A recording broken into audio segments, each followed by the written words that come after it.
Assalamualaikum warahmatullahi wabarakatuh. Perkenalkan, nama saya Muhammad Iksan dari kelas PTIKD 2018, Prodi Pendidikan Teknik Informatika dan Komputer, jurusan Pendidikan Teknik Elektro, Fakultas Teknik Universitas Negeri Makassar. Di sini saya dan teman saya yang bernama Faisal akan menjelaskan tentang incremental model. Saya di sini sebagai pemateri pertama. Langsung saja. Incremental model. Incremental model adalah model rekayasa perangkat lunak yang dikerjakan bagian per bagian hingga menghasilkan perangkat lunak yang lengkap. Proses pembangunan berhenti bila produk telah mencakup seluruh fungsi yang diharapkan.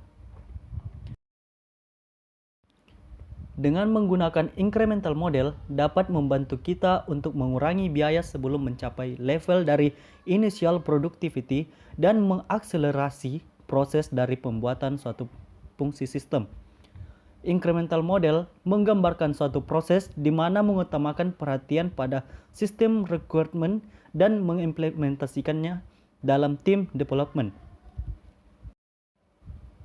Adapun tahapan-tahapan metode incremental. Yang pertama yaitu requirement, yang kedua specification, yang ketiga arsitektur design, yang keempat kode, dan yang kelima test.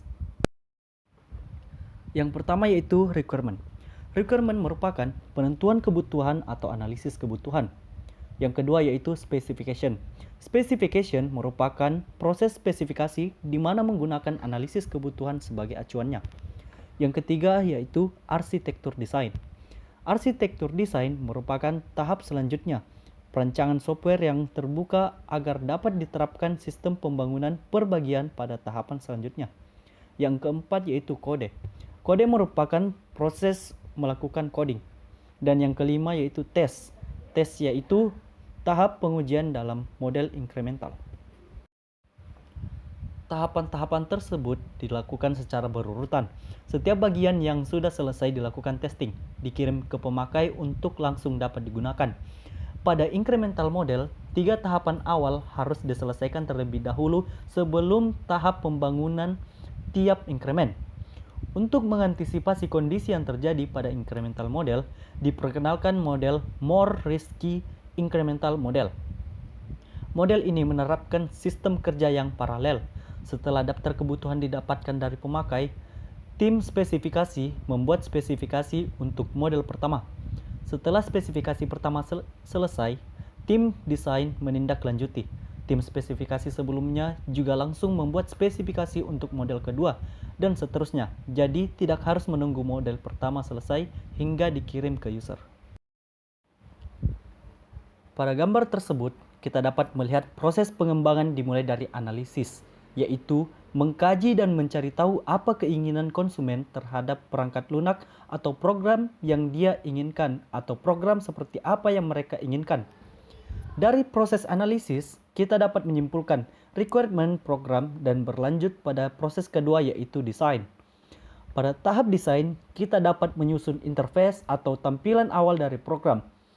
Dalam hal ini, selain aspek estetika, kita juga harus mengedepankan faktor user friendly agar pengguna mudah mempelajari dan mengoperasikan program dengan mudah dan tepat guna. Selesai berimajinasi tentang masalah interface, sekarang kita sampai ke tahap selanjutnya yang banyak ditakuti, yaitu proses coding. Pada tahap ini, kita tidak perlu membuat coding secara sempurna. Kita perlu membuat coding sederhana yang mencakup semua kebutuhan dasar program yang diinginkan konsumen. Asalkan program bisa dijalankan dan telah mencakup kebutuhan dasar program yang telah dianalisis sebelumnya, maka itu sudah lebih dari cukup pada tahap increment pertama ini. Setelah berpusing-pusing di coding, kini kita tiba di tahap akhir increment yaitu testing. Pada tahap ini, proses inti atau core product telah selesai dibuat dan selanjutnya akan diberikan pada konsumen untuk diuji apakah sudah sesuai dengan keinginan dan kebutuhan dasar konsumen. Jadi, setelah program inti telah selesai atau berhasil dibuat, maka pada saat itu program sudah dapat digunakan secara fungsional. Nah, pada saat ini kita akan melanjutkan ke tahap increment kedua, yang mana akan diberi fitur tambahan sebagai pelengkap program inti, dan proses ini dilakukan berulang-ulang dan dilengkapi secara bertahap sehingga program awal yang berupa core produk dapat berkembang dan makin sempurna seiring waktu. Sekian dari saya, selanjutnya akan dilanjutkan oleh pemateri kedua. Nah, perkenalkan, nama saya Faisal. Di sini saya sebagai pemateri kedua. Nah, langsung saya, adapun yang akan saya sampaikan adalah mengenai keunggulan dan kelemahan incremental model ini. Adapun keunggulan yang pertama yaitu personil dapat bekerja secara optimal. Model ini merupakan model dengan manajemen yang sederhana. Kemudian model ini bersifat iteratif atau perlangan dan mampu mengakomodasikan perubahan secara. Itulah kenapa personil dapat bekerja secara optimal. Kemudian yang kedua adalah konsumen dapat langsung menggunakan dahulu bagian-bagian yang telah selesai dibangun, misalnya input, data card. Produk yang dihasilkan semakin lama semakin lengkap, hingga versi akhir dari sebuah produk akan dianggap paling lengkap dan sempurna karena mengalami perbaikan yang berkesinambungan. Kemudian keunggulan yang ketiga yaitu mengurangi trauma karena perubahan sistem. Nah, klien dibiasakan perlahan-lahan menggunakan produknya bagian per bagian. Kemudian yang keempat yaitu memaksimalkan pengembangan model investasi konsumen. Nah, itulah tadi beberapa keunggulan dari incremental model ini. Kemudian ada kelemahan incremental model. Yang pertama itu kemungkinan tiap bagian tidak dapat diintegrasikan dengan baik. Nah, yang kedua, selalu berubah selama proses rekayasa berlangsung. Yang ketiga, harus open arsitektur. Nah, itulah tadi keunggulan dan kelemahan dari incremental model ini.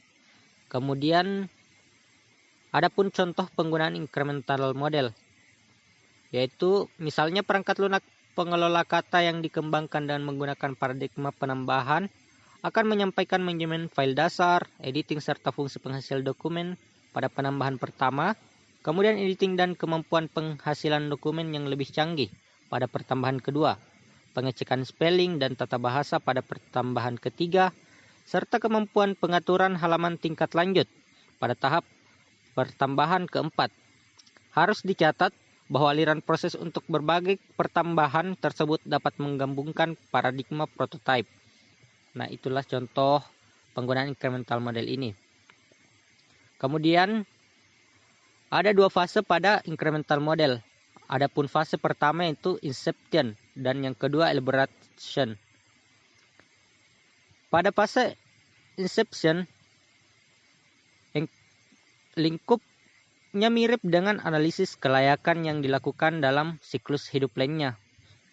Kemudian pada fase elaboration, fase ini persyaratan yang lebih rinci sudah dikumpulkan, menganalisis lebih dalam, menentukan rancangan secara umum. Secara umum analisis, kemudian desain, kemudian kode, kemudian tes. Nah, terima kasih. Itu saja dari saya. Itulah tadi materi yang kami bawakan tentang model incremental. Jika ada kesalahan, mohon dimaafkan. Akhir kata, wabillahi taufiq wal hidayah. Wassalamualaikum warahmatullahi wabarakatuh.